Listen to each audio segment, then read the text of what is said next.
Hi everyone, and welcome to Cancer Outside the Box on a snowy November 22nd of 2024, or at least that's what it is for me in the Hudson Valley. Today's book is the second edition of How to Starve Cancer by Jane McLelland. And there it is.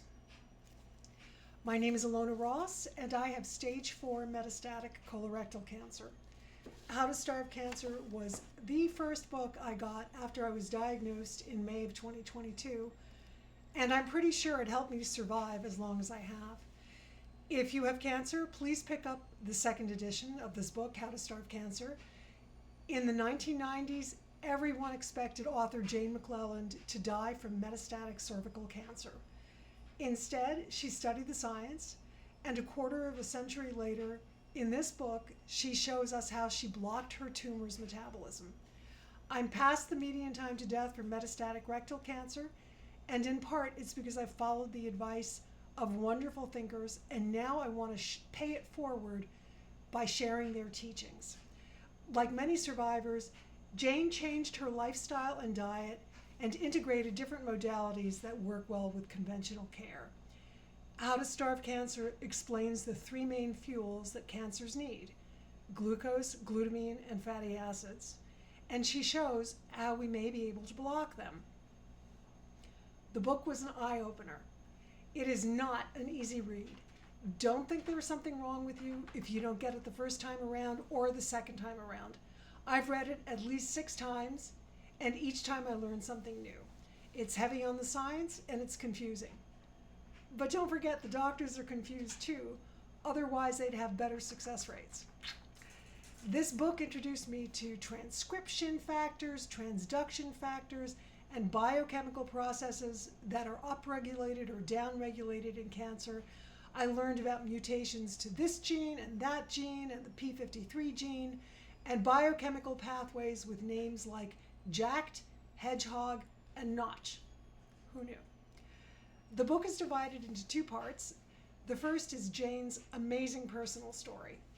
In the 1990s, she came down with cervical cancer, and then a metastasis a few years later, and then a brush with a certain kind of leukemia that treatment for the first cancer sometimes causes further down the road. In other words, you can get a new cancer from the treatment you got that supposedly gets rid of your first cancer, which occasionally does happen once in a while. Jane describes her treatments over the years and the hours that she spent in libraries researching her cancer. This was before the internet took off.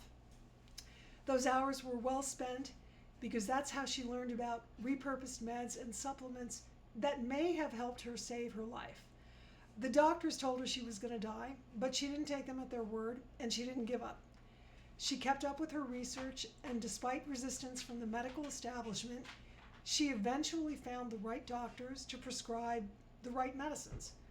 And a quarter of a century later, she's here to tell the tale. The second part is dense.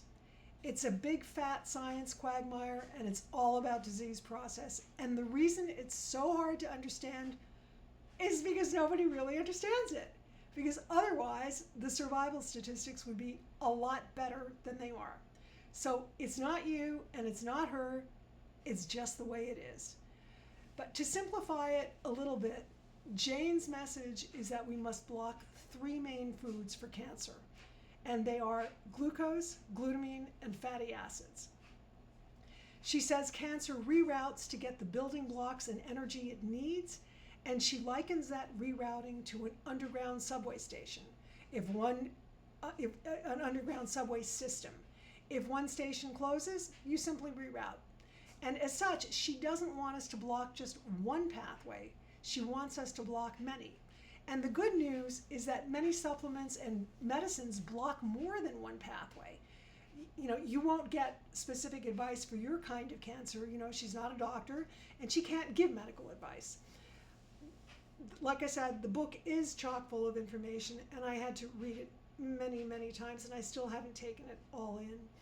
My advice to you is buy the book and take her course. She does have a course, and here again is a picture of the book. And study this book as if your life depends on it, because it very well may. As you can see from my dog-eared copy, it is dog-eared and pages falling out. I've had to read it a lot. But if you aren't willing to stretch your brain, if you or a loved one has been diagnosed with a disease, who knows what could happen? A longer lifespan and a better quality of life may hinge on McLelland's ideas of depriving cancer cells of their favorite fuels.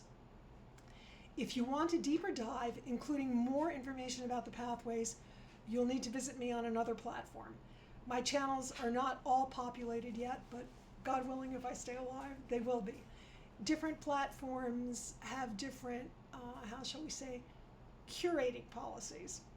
So soon you'll find Cancer Outside the Box on Rumble, Substack, X, Blue Sky, and more, all with different content.